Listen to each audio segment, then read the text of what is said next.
Hey, Ducks fans, welcome back to another episode of Off the Fowl Pole. I'm Michael Polak, and today I am joined by one of the greatest players to ever put on a Long Island Ducks uniform. It's our pleasure to welcome in the immortal number 4, Justin Davies, to the program. Justin, how are you? Thank you so much for taking the time to join us. And how's life been for you down in North Carolina lately? Hey, Mike, pleasure to be here. Thank you for inviting me. It's good. It's great. I love North Carolina. Things are going well. Staying pretty busy, but overall, I think everything's good. Overall, give us a sense of what things have been like, especially over the past year with the pandemic. We've obviously had quite the roller coaster ride here in New York with how everything has gone. But down in North Carolina, how have things been in terms of the restrictions and what everybody's been able to do to get through this? I think North Carolina is kind of with the rest of the country has. There have been times when we've been a little busier. I mean, I guess I'm sorry, a little more lenient in our restrictions, but overall, I think we've kind of followed along on the procedures and stuff of what the rest of the country is in terms of you know social distancing and not being out there and staying out of the clubs and the bars and some of the social gathering places. And in your role, you're a police officer. You're still in the Charlotte-Mecklenburg area? Yeah, I'm actually right downtown now. So about February, right before the pandemic started, I switched divisions. I transferred to the new division, and I spent about 7 months on patrol, back on third shift, working overnights again, and then I had an opportunity to apply and put in for what they call a community coordinator position, and I did. So I got the position and transferred over there in September, which is a pretty cool gig. I mean, it's great hours. It's working Monday to Friday, 3 for the most part. Obviously, in the police departments and police world, you really don't find that shift very, very too often. So it allows me to keep coaching and be with my kids. So I love it. Plus, it's kind of right up my alley. I mean, just like I did in New York, obviously always engaging with the public. And I mean, the community, and that's what I'm doing now. I mean, Yeah. policing now has changed so much.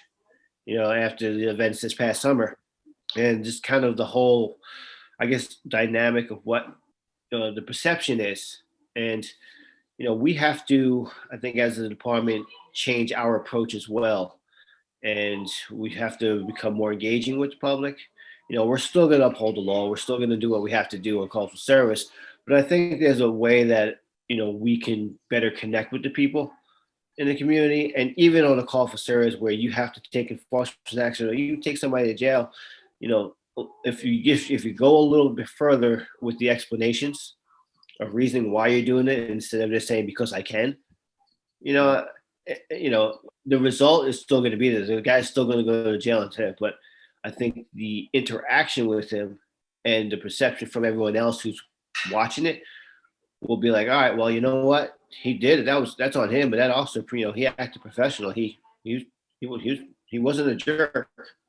He did what he had to do. And I think that's the part where we're trying to get to now, especially out of the police department.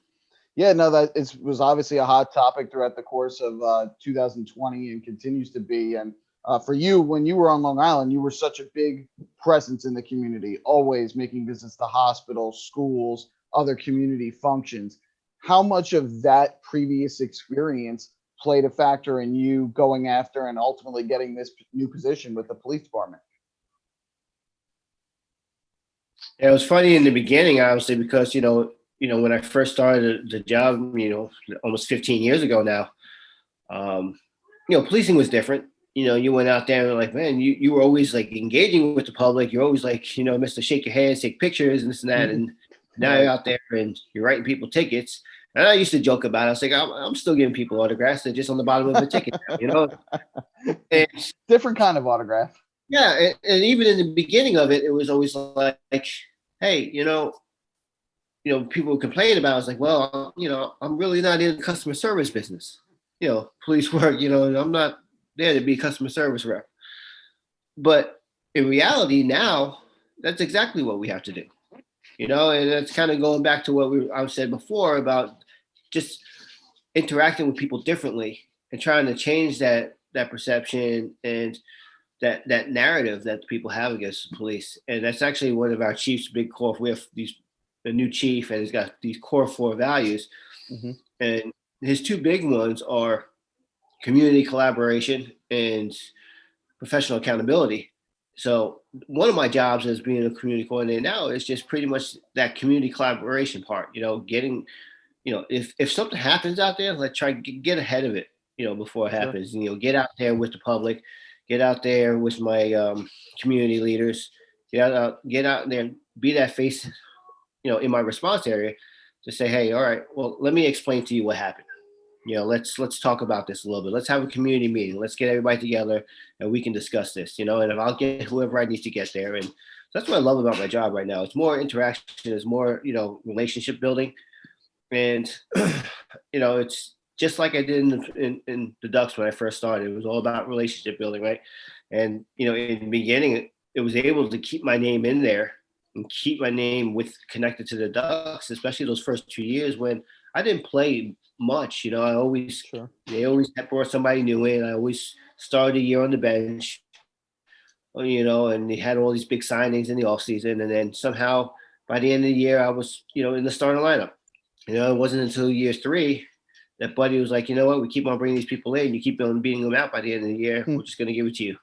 There you go. And so, and that's what it is. So a lot of it's just that trying to, get that relationship building.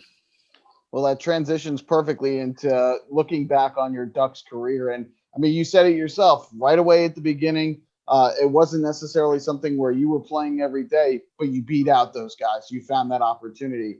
And from when you started in 2000 as a guy off the bench to the time you ended your career in 2005, did you ever envision in your wildest dreams, especially growing up on Long Island, that you'd end up having the career that you did with the Long Island Ducks?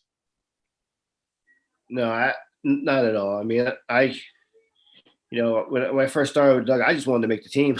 We all know the story. I didn't even make the team out of spring training. I had to hitch a ride with Rob Todow, who's a pitcher out of Louisiana. I jumped in his car because they didn't have another plane ticket for me. So I came up there, but Buddy was always, honest. And that's the great thing about him. He was always honest and forthcoming with me. He's like, hey, I want you. It's a business. And you understand that part. It's a business. We just don't have that room. Ruben Sierra was coming in, a huge name.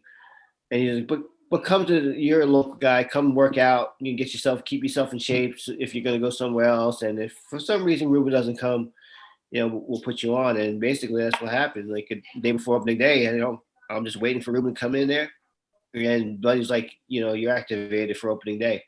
And we just rolled with it. But yeah, to imagine that I would have finished my career the way I did from the way I started with the Ducks, I could never imagine that in my wildest dreams. It really is an incredible story for those that did not get the chance to see you play on a regular basis, myself included, but just to hear the stories about all that you accomplished with the Ducks and to look back on some of your highlights has been a true pleasure. And of course, culminating with your number 4 getting retired. Take me back to that first year again in 2000. First night, April 28th, EAB Park. A guy that grows up on Long Island gets to see minor league baseball come to Long Island. What was that atmosphere like in the ballpark that night? How special was it to see professional baseball on Long Island and a sellout crowd in the ballpark to watch the very first game? It was amazing. I mean, it was really weird for me, coming from the minor leagues, with the Blue Jays, you playing some of these minor league parks in the South Atlantic League. You get a couple of sellouts here and there. So it wasn't like I've never been in a sellout before, but it was just so different. It was like at the moment we came in and we first had those introduction banquet, we had it like at the Huntington Hilton or something. And we walked in and all those people were in that big banquet hall, just for us. And just, the excitement that was in there, the anticipation leading up. Obviously, it was a huge media, storm. Like the first couple of days, people always there during batting practice taking pictures. That morning, I wake up, run to the Dunkin' Donuts to get my coffee in the morning, grab the Newsday. I look at the back cover, and there I am. Back page. Wow. Knowing it, I never imagined myself on the back page of Newsday. Okay, and of course it was me, Chuck Carr, a couple other guys just stretching, and of course my name was in there. Obviously, being a local guy and getting ready to play in opening night tonight that night, and from there it was just like, oh, I can't wait for tonight. I can't wait for that the game to start, and running out there, and of course I wasn't a starter, during that game, but it didn't matter to me. I was, just to be out there and warm ups and introductions and just seeing the people and hearing it and just, it was electric. Justin Davies is a name that's become synonymous with Ducks history, but so has Bud Harrelson.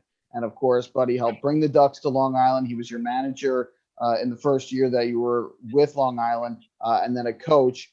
Talk about the relationship that you had with Buddy and how special it was, for him to give you that opportunity to play, especially on a regular basis eventually, and just overall to get to share a clubhouse with him. Yeah, obviously, Buddy was a huge name in New York even before the Ducks. But I owe everything to Bud.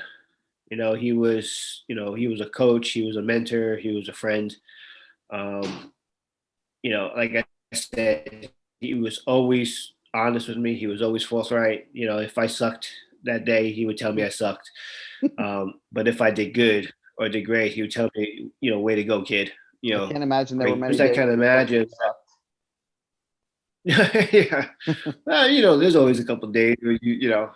But yeah, Buddy was always that guy. And I think the thing with Buddy, like, he shared in your joy. He understood as long as you were giving 100%, as long as you were giving it your all and playing hard, because that's the way he played. Buddy played 100% all the time. He wasn't the biggest guy. And I think maybe that's why we kind of related off the bat, because, physically I wasn't as big as the other players. I wasn't, I didn't look like, a Chuck Carr at the time, or, these big name, outfielders, or even a Doug Jennings. I mean, these guys, were big. And, I was just that little guy. I can run, and, I play some good defense, and every once in a while I get a hit. So, but yeah, Buddy's unbelievable. I love him. You also brought up a lot of great names there, and you were one of so many guys in franchise history that were so notable. Francisco Morales, who was a catcher early on in Ducks history. Of course, you mentioned Doug Jennings, big name guys like Bill Pulsifer and Lance Davis. Being that guy that maybe didn't have that same amount of experience as those guys, but ultimately now you're thought of in the same breath, if not even more so than those guys. How special of a feeling is that for you, and how much did you look to those guys to provide you guidance while you were with the Ducks? I always looked to it. It didn't matter if they were a big name guy or a small, a guy that you never heard of, or a guy that just came out of college or something. Guys like Tom Caputo, or Ambrosini and Ryan Gurecki, those guys, I mean, those are more local guys, but we all connected. And obviously you're going to take a guy like Doug Jennings, who's played in the big leagues or has been to Japan and had all this, or a Camaro Barti, and you're just going to take it in, and that was the great part. It was like, yeah, we all had they had these glamorous careers and they were all these different places. But that day, at the end of the day, we were all Duck players. We were all members of the Long Island Ducks, and we all shared a common goal, at least for an hour or two on the field, that we wanted to win. It really is amazing when you look back and you think about so many of the great players that came through Long Island and ultimately made it back to the major leagues, or at least to a major league organization. And you talk about that being such an important part of why the league was created in the first place. I know it didn't happen for you after you spent some time in the Blue Jays organization, but speak about the Atlantic League as a whole and how important it is to have a format and a place to play like that, where it gives guys that opportunity to keep playing the game they love, but ultimately have that chance to get back to the level, or get to the level that they want to get to in the major leagues, or at least the major league organization. It's huge to have that league, because coming from an organization, I got released when I was a single A player, right? And I was never a big name when I was in the minor leagues. I wasn't a big draft pick or anything. So you kind of get lost in the shuffle that once you get released because here was the problem. I got released. I had an agent at the time. I'm like, who are you gonna get me signed with? And he's like, well, I can't. Everybody's releasing players right now. They're getting rid of players and filling their rosters. You have to wait until maybe someone gets hurt because, like I said, I wasn't a first round pick. I wasn't a big name. I didn't have several years in the league, to develop it. It was once you were out, especially in the younger, you were out. But then on the flip side of that, you see a lot of these guys that are coming back from surgeries or injuries, and they're like, he's got a huge name and stuff, but we don't know if he can throw again. Well, the Atlantic League gives him that perfect opportunity. And to see him playing against quality, and that's what it all comes down to, quality, right?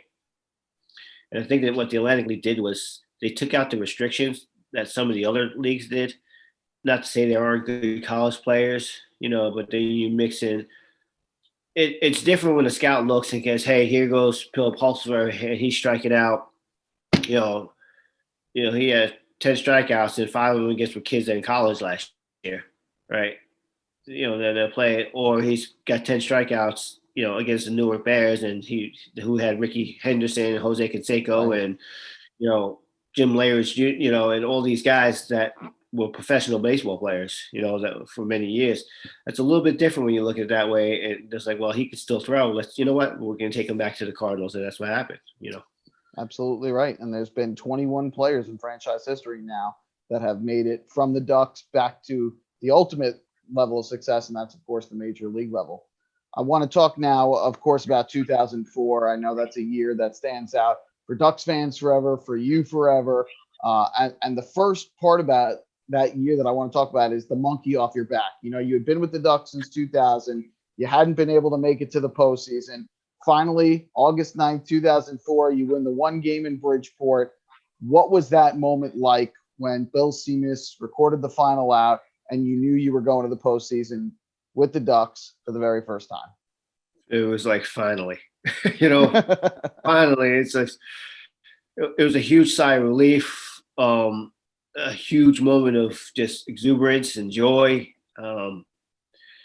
It was a feeling like no. I mean, that whole year as we progressed, even winning a championship and hitting game win base hits, they were all great and all fun. But that one game in Bridgeport, when you had to come back and play against them, that one game, winner to kind of take all, and we finally won and beat them. And the way it happened, not just that we beat them, but the way it happened, how hard we fought and stuff, and how good of a team they were. Yeah. And it just really, you're like, it's a feeling I would know other. And then, of course, we had the ferry ride back to Long Island after that night, and it was just like a huge party boat. It was awesome. It's amazing when you sit back and you look at the entire history of the Long Island Ducks, 4 championships and 8 division championships, and the game that seems to be remembered the most and revered the most was a makeup of a rainout in August that decided a first half championship. And it just, I don't know, to this day, it just seems like that game stands out among everybody as the game, the moment. Did you get a sense when you were playing in that game that it felt like it was game 5 of an Atlantic League championship series? Yeah, well, it definitely was a championship game caliber feeling. But I never at the time did I realize the impact it would have had, 15 years later, where you look back and like that game was really the game that kind of, changed this franchise from just being a team, a franchise that puts out some players to ultimately one of the best, franchises in the Atlantic League, if not all minor league baseball. That's kind of like you said, the monkey off your back. It was like, hey, the Ducks are for real. We're gonna get out there and the feeling, just the atmosphere that night was totally different, especially because the second half we weren't doing that great. We lost a lot of players after the All-Star break. we had such a good momentum going into the All-Star break with those guys, and that last game was a great game, and we felt we were gonna win it there. But then when it got postponed, and we're like, oh, now we got to wait a whole nother month. Right. All right, we knew we were losing, and it was kind of like, there we go. We finally had it, and something like that happens, and now we got to go wait another month to play this. And we got to go back to Bridgeport one game. It's we're not playing that great. They're playing awesome, but at the end it just and in the end it worked out, and you end up getting to the Atlantic League Championship Series. And of course, games 1 and game 2, it's at your home ballpark, and you have the opportunity in both games to come up with the winning hit. Did you get a sense in both moments that it was kind of a foregone conclusion with how beloved you became in franchise history to that point, that you were going to be the one to win both of those games against the River Sharks? No, no, I didn't want to make the last out. And the River Sharks at the time, in the pitchers, I forgot who it was. I think it was Davis. And he had just come back from a AAA season, and had like a point something ERA in AAA, or 1 point something ERA with some saves, and they brought him back, and I hated facing him. I just knew that he had a really good sharp curveball that he liked to throw me down and in with 2 strikes, because he's gotten me out pretty much every other time he's faced me with it. And I just knew it was coming, and I put my bat on the ball, and luckily they were I hit it where they weren't. So you win the first 2 games, you go down to Camden, you find a way to get the lead down there, and then of course it's that unforgettable call from Chris King. Jason Johnson and Justin Davies converging, and Jason Johnson makes the catch. So I want to know what you were thinking in that moment. It's the last chance, the final out of the game, and you see the fly ball coming almost your way and Jason's way. At the moment the ball left the bat, did you know, all right, this is it, this is the moment? And did you think you were going to be making that catch, or was it Jason's all the way? Oh, at first I definitely thought it was me, and I wanted it. It's like I definitely wanted it. I think every player on that team wanted that ball. And in fact, I mean, that's the way it should be all the time, right? But especially, you have the final out of the World Series, of the championship game, like, it's like, this is the last out. It's like, I want that ball, hit that fly ball to me. But it was running my way, and then it started slicing to the right field. And I knew where Jason was playing. He was more shaded to me anyway. And obviously I had the utmost, respect and confidence that he would catch it. And, I had no reason to call him off. He had called it. So I just wanted the ball caught. I wanted to win and celebrate. And, JJ was I was my best friend at the time, right, on the team. And, it was great to share that moment with him. Yeah, and it's a moment that will live forever among Ducks fans, among Ducks players and coaches that were part of that team. And of course, the fan base that made the trip down there got to witness one of the greatest moments in franchise history. Then after the game, you're named Championship Series MVP. I know you're always a team first guy. It's never been about your personal accolades, but what did winning that and being named that MVP of the series mean to you? Obviously it meant everything. I never expected it, never, played for it, but it's definitely humbling, and, and just, it was an honor to be named MVP. Just, I think because, I've been through so much with the team, not that, there were several guys who have, and it could have went to any one of us, obviously it could have went to anybody. I was just, the fortunate and lucky one in those situations at that time.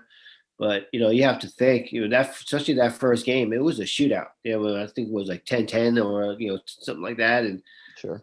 So obviously there were a lot of runs scored and a lot of hits, some good pitching in there. It could have been anybody's MVP. And if they had 9 to give them, there are definitely 9 players deserving of it. But, like I said, it was an honor and truly humbling that I received it. It certainly was an incredible performance, top to bottom from the team, but from you especially. The following year, 2005, ends up being your last year in professional baseball, and you ended up retiring in 2005. Not even at 30 years old yet, was there ever a doubt in your mind that that was the time for you? Were there any regrets after the fact that you decided to retire when you did, or did you feel like at the time that was the right call? At the time, I felt it was the right call.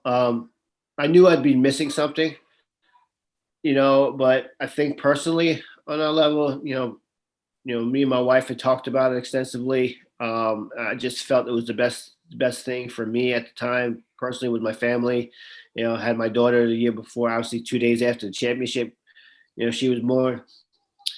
So, I had to start thinking about the future and the overall plan. And although, baseball is great, I didn't have an essay to lay on. I didn't have anything. Put it this, I knew I wasn't going to AAA at that point. I wasn't going to go to that next level. Um, I loved playing the Ducks, and if I could have played there, my whole career, I think I would have. But the thought of never knowing, if one day you come in and you're gonna get released or get traded or get sent away and stuff. I didn't have insurance stuff at the time for my kids, for Angelina or um, my wife, and I was always kind of trying to find jobs in the off season, right? And trying to work at different places, in the off season to supplement, the money that I didn't make during the off season because you only got paid during the season with Right. minor league baseball. And I wanted a career, and I've always wanted to be a police officer, and JJ was a big part of that. When me and my wife was talking about looking to get out of Long Island because we couldn't really afford to live there anymore. And going through the process with Suffolk County PD and Nassau PD and the state troopers, and those processes are so hard. Mm-hmm. And NYPD, I was just like, well, let's start looking elsewhere. Sure. Let's look where else. And I went to stay with JJ in October. We went down to his house and stayed here in Kannapolis, North Carolina. Mm-hmm. And I applied to the Charlotte Police Department, Charlotte-Mecklenburg Police Department, and we started looking around down here at the housing and said, holy cow, I could have a brand new house built, Right. cheaper than I'm paying my condo for, in Long Island. Like a no-brainer. And so I came down here for 6 months in the academy. It's awesome. Great, a great end to a career, but a great career move for you at that point and a new opportunity for you. And I think that's one thing that a lot of Ducks fans may not know is that you had such this great time with the Ducks and all these great memories, but possibly your greatest memory of all was meeting your eventual wife. So talk to me about you and Jaslyn and how that kind of kicked off while you were on Long Island. Well, it's kind of funny. I think there's two versions of the story if you ask me or if you ask her. So, I remember her chasing me around, but obviously she says it the other way. The reality of it is, she was there. She really didn't want anything to do with me or any baseball player for that part. But she kind of needed me, because one of her jobs and responsibilities was getting players to do guest appearances and stuff like that. Mm-hmm. And like I said, nobody else did it better than I did. I was always available. And Very modest. I remember Lombardi used to be next to me. Yeah. And he would be like, you got to get on his good side. You got to get on his good side, and she's like, oh, and I asked her out a couple times, there and oh, I can't. Well, not no, but she always had an excuse. She always came up with an excuse because in her mind she's like, I don't want to get involved with a baseball player. I don't want to get involved with a baseball player. She had worked minor leagues before, and she's like, Right. I guess we don't have a good reputation or something. but Lamar was like, get on the good side, So I had asked, and she started coming up with this excuse. I was like, you're running out of excuses, And she's like, okay, well, we went out. And I forgot where we went to a place up in Smithtown, and I forgot what the name of it. A bunch of guys went after the game. I took her to a bar. Didn't realize she doesn't drink. She's not a big drinker. Didn't care for it at all. I'm like, great. It's her first day. I take her to a bar. She goes, the girl doesn't really drink. So I had, a beer or two, and we just sat there, and then, some music players like, oh, let's go dance. And she goes, I don't feel like dancing. I mean, Oh she's boy. doing everything she could to kind of like, blow me off and stuff. But we eventually we really sat there the entire night, and we just, conversated and talked and just really connected. And then from there, we just kind of continued to grow. We would talk, do times after the game. I'd go by her house, and we just, stand in the driveway and talk for hours, or talk on the phone at that time. And it was hard because at that time, we're going to date ourselves a little bit now, but you know, sometimes the cord didn't reach that far. You know, so I have to sit in the hotel room, talking on the phone, and, Much easier to chat now. so it's just, but yeah, much easier. I can put a little earpiece in now and still do it, but at times I had to sit in certain spots, and I didn't want to Right. lose connection, or yeah, it was just much easier. Going back to some of Yep. your memories with the Ducks, and of course, you didn't get a chance to play with him, but I know you two have gotten to become close and good friends over the years, and that's of course Ray Navarrete, two of three Ducks who have ever had their number retired, the only two players to have them. Talk about the relationship that you and Ray have built over the years, just based on the incredible accolades that you've built over the Ducks, and having a chance to come back and see each other and talk with each other at some of the great events that the Ducks have Yeah, we were friends until he broke all my records. Then we held. stopped being friends. No, no. Ray is an unbelievable guy. Obviously tremendous talent in baseball. But I played against Ray right in 2005 when he was over at Somerset. Right. So I kind of knew him a little bit, but even though we didn't really know each other too much, obviously you know who you're playing against, so the name was familiar with me. And then when he came over to Long Island the next year, I was like, oh, that's going to be a good player because I remember him at Somerset. But you could tell just the way Ray was. He's a very outgoing person. I don't think he really had a bad thing to say about anybody, and he's kind of just fell right in the same line as I did. I knew he would be successful in Long Island. And then, of course, last year you had that opportunity to join Ray on the field again, the 2019's 20th anniversary celebration, and you being one of three, along with Dan Lyons and Ray Navarrete, to bring those trophies out onto the field and celebrate. When you look back at all those great moments and everything that's been accomplished in team's history, how important was it to you, and how meaningful is it to be one of those three guys that had the chance to be on the field as part of that ceremony and that look back in 20 years of Ducks baseball? I mean, you really think about how many, like you said, what would you say about how many players went back to the big leagues? 21. Yeah, 21. 21 players went back to the big leagues, and the three that represented the Ducks didn't. And I don't think we were the best players. We were good. They were good. Right. But I think we did more than just what we did on the field. Baseball is baseball. When you can play and you're good. I think anytime anybody had an opportunity to stay in an organization, as long as they did, you're gonna get some, overall records. A guy that comes in that plays one season or 2 seasons, 3 seasons can never really compete against a guy who's been there for 6 or 7 or 8 years.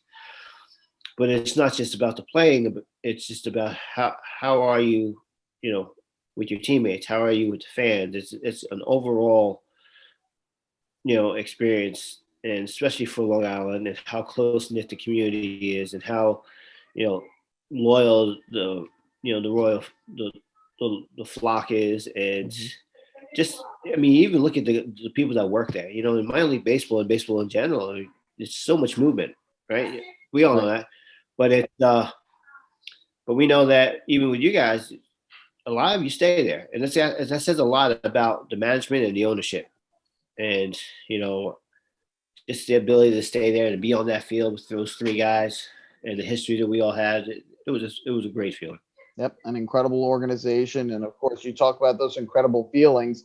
I can only imagine the feelings that you were feeling in June of 2015 when you became the first ever to have your number retired. Of course, number four on Justin Davies Day at Bethpage Ballpark. What were some of the emotions going through you that day as you took your place out on the field and permanently took your place on the scoreboard in left field? Oh, absolutely. Like I said, it was never about me, playing all those years. But after you spend a whole career with an organization and a team, to be recognized like that by, ownership, management, just the entire organization is special. It's I can't really say much about it. It's almost, it takes the words out of my mouth, because I was so moved by it, honored, and to have my family there witness it, even though, my little guy, Matthew and Christian really didn't understand so much because they didn't get to see me play. Angelina saw me, but she was too young. Mhm. So they just see me on the baseball field. My picture's a couple places, but they don't really get it, Mhm. and they don't really say it. And sometimes when I look back and I say, man, I wish I would have played so they could have had an opportunity for me to see me play, because when I play, I don't have the videos like Ray and Dan have now, because we didn't Mhm. have all that technology and ability to.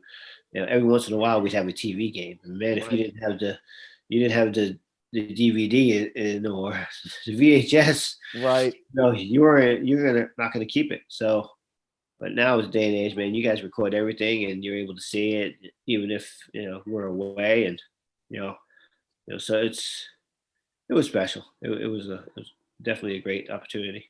Yep, one of the many great days for sure in the Long Island Ducks history books. But you'll always be the first ever to have your jersey number retired, and now you're joined up there along with Ray Navarrete and Bud Harrelson. Of course, now you live down in Charlotte, and of course, the Atlantic League has now made its way down to North Carolina. 2019, the High Point Rockers joined the league, and this year, the Gastonia Honey Hunters will be joining the Atlantic League as well. So I don't know if you have your schedule planned out yet, but I hope you're reserving some dates to make your way to one of those two ballparks, if not both, to catch your former team playing. Yeah, no, I definitely. You know what? It was funny because I just saw um, something in the news about the honey, whatever, what are they, Honey honeysuckles, Hunters. Honey the honey Hunters. hunters. Yeah, so the honey hunters. Okay, Yes. with the Gastonia team, and I was like, wow, that's pretty interesting. And I guess they built a whole new stadium down there, Yep. because I knew there was a stadium. I was like, man, that stadium's really not nice for the Atlantic League, but didn't realize that they built a new one because they had a, like old Legion baseball field. Right. Yep. They're Right, building a held the new one Legion. there, and they built a new one in High Point for Yeah. 2019.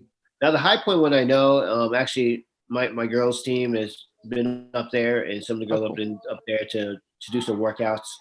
The president of our organization, he lives close to that area, so he works with the Rockers a little bit about getting some of their camps and clinics on there too. So High Point, that we definitely know of, but I never made it up to a game yet there. I plan to try and get up there this year, or my little guy loves baseball. I definitely want to take him to a couple baseball games, obviously, if the COVID stuff allows us to. Sure. So, if I do, I'll let you know because I'm gonna have to hit you up for some guest passes.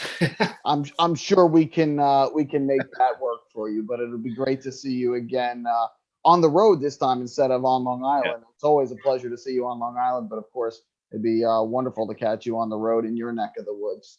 Yeah, I'd love to come back. We always talk about coming back up, and obviously 2020 was a tough year to do it, and Sure.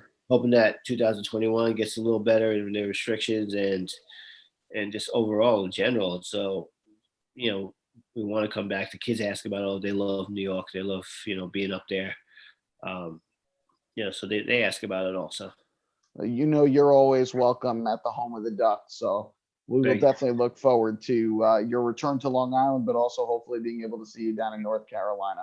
Justin Davies, it is always a pleasure to chat. It was great to see you in 2019 as part of that 20th anniversary ceremony, and I'm hopeful that this will all pass and we'll be able to be reunited again soon. Yes, Mike, it was my pleasure. I appreciate you getting to all the Duck fans. Thank you so much for the support.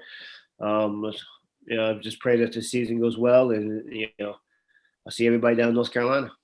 Awesome. Justin, be well, stay safe, and we'll catch you next time here on Off All the right. Foul Pole. So long, everybody. Bye.